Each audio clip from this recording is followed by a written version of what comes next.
Bonjour et bienvenue dans Aiguillage. Aujourd'hui, nous serons à la fois à Val-d'Aon, où s'est tenu l'automne dernier le 3e salon Odoo Miniature, et en Alsace, puisque je voudrais vous présenter le réseau de Jean-Michel Marx, une évocation de la gare d'Ottrott au milieu du XXe siècle. Nous sommes dans les années 50. Il ne reste que peu de temps à vivre à la ligne de tramway reliant Strasbourg à Ottrott. Depuis le 16 janvier 1930, 7 à 8 liaisons quotidiennes sont assurées dans chaque sens par un matériel très moderne pour l'époque. Les automotrices notamment sont électriques. Il faut néanmoins 2 heures pour parcourir la distance de 35 km entre la capitale alsacienne et Ottrott. Le 11 avril 1954, le Conseil général du Bas-Rhin décide de suspendre l'exploitation de la ligne au profit d'un service d'autocar.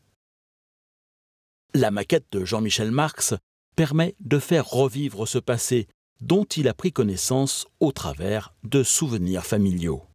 En fait, c'est un peu la faute à ma mère, parce qu'elle est native d'Aubernais, juste en dessous d'Ottrott.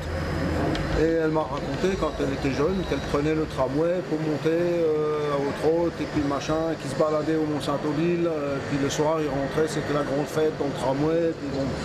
Puis bon, de fil en aiguille, ça m'a incité à... Et en fait, je me suis réveillé un peu tard parce que en fait, quand j'ai voulu faire le réseau de la gare d'Ottrott n'existait déjà plus. Et puis bon, j'ai été voir monsieur le maire, j'ai été voir les paysans du coin, ils m'ont tout raconté.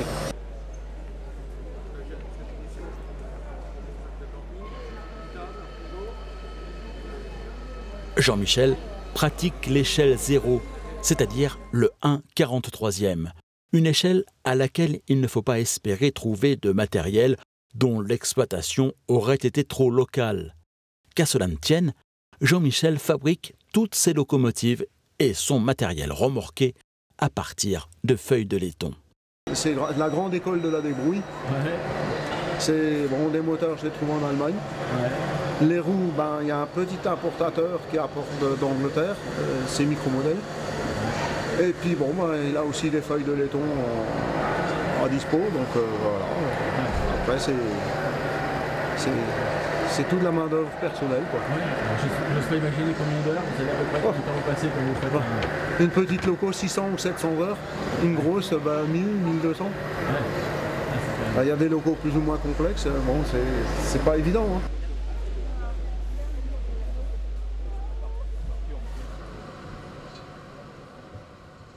La gare d'Ottrott est constituée d'un ensemble de modules qui ont été fabriqués à partir d'un précédent réseau construit par Jean-Michel.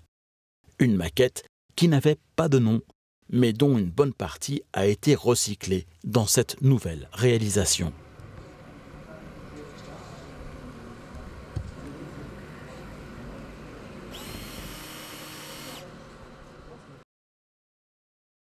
À part la gare elle-même, qui a été reproduite sur la base de documents et de témoignages recueillis auprès des habitants de la localité, le reste du réseau est d'inspiration plus libre.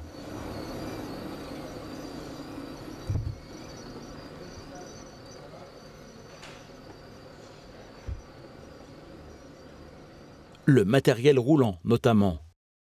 Jean-Michel a assemblé différentes locomotives vapeur, des locotracteurs diesel et de nombreux wagons marchandises.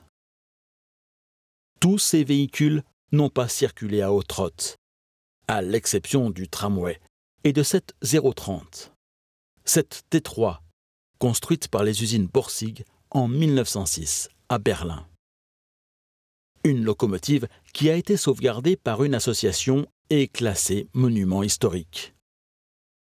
Entre 1969 et 1987, elle assurera l'attraction du train folklorique de Rosheim à Ottrott. L'association a pu ainsi un temps faire revivre une partie de la ligne desservant la gare d'Ottrott. À l'origine, il s'agissait d'une desserte ouverte au trafic voyageurs et marchandises en 1902 et dont la principale raison d'être était l'évacuation de la pierre extraites des carrières de Saint-Nabord toutes proches.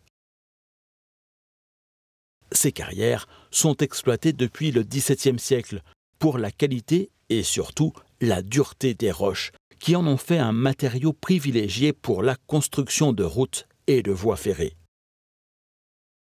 Alors que l'activité connaît son paroxysme au début du XXe siècle, plusieurs solutions sont envisagées pour augmenter les capacités de livraison des carrières, dont un système de transport aérien par câble.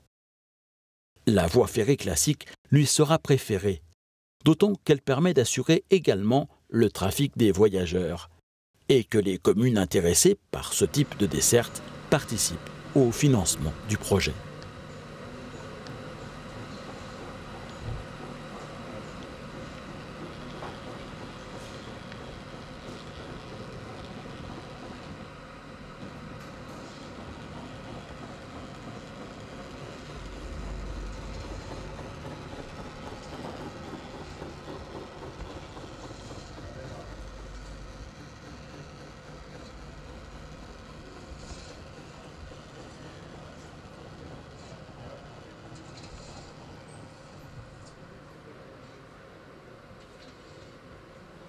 Les carrières sont alors exploitées par une société allemande jusqu'à la fin de la guerre de 14-18, date à laquelle l'Alsace redevient française. L'activité voyageur cessera en même temps que l'exploitation de la ligne du tramway en 1954. La ligne est longue de 12 km. Elle a été construite à voie normale pour faciliter son interconnexion avec le reste du réseau ferré.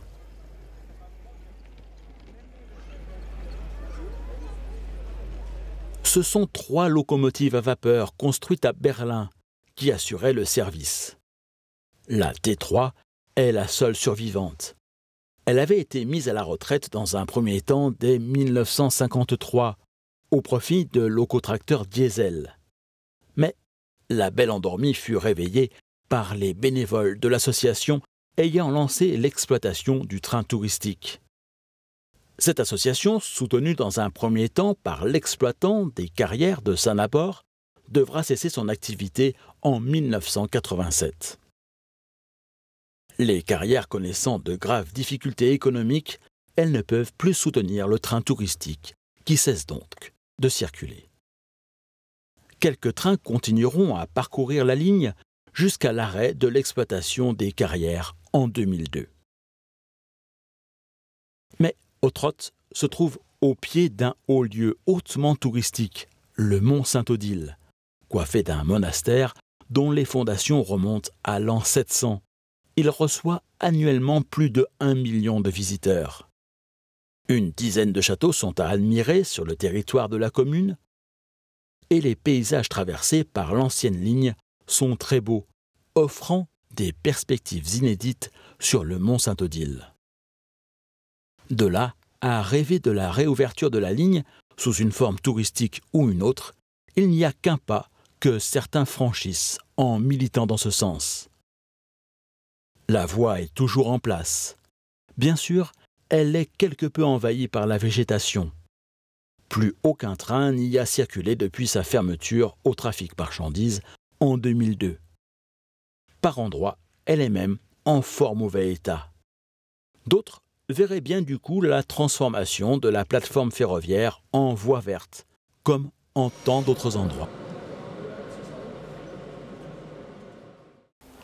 Jean-Michel Marx, pour sa part, se demande comment il pourrait encore améliorer ou agrandir son réseau. Sa maquette se développe déjà sur 10 mètres par 5, mais ses possibilités d'extension sont limitées par ses capacités de transport. Aujourd'hui, le tout tient tout juste dans sa camionnette. Alors, peut-être quand même un transbordeur pour faciliter les manœuvres à l'une des extrémités du réseau, c'est à l'étude. La semaine prochaine, dans Aiguillage, un petit tour en Bourgogne. Nous irons faire la connaissance du chemin de fer de la vallée de l'Ouche. Un touristique à voie de 60 cm circulant à vapeur entre Bligny-sur-Ouche et Pont-d'Ouche. En attendant, inscrivez-vous à la newsletter d'Aiguillage.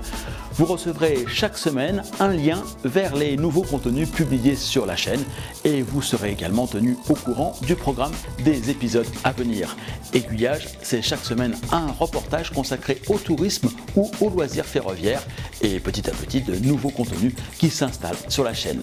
Si vous êtes nouveau par ici, voici une suggestion de vidéo à découvrir ou à redécouvrir.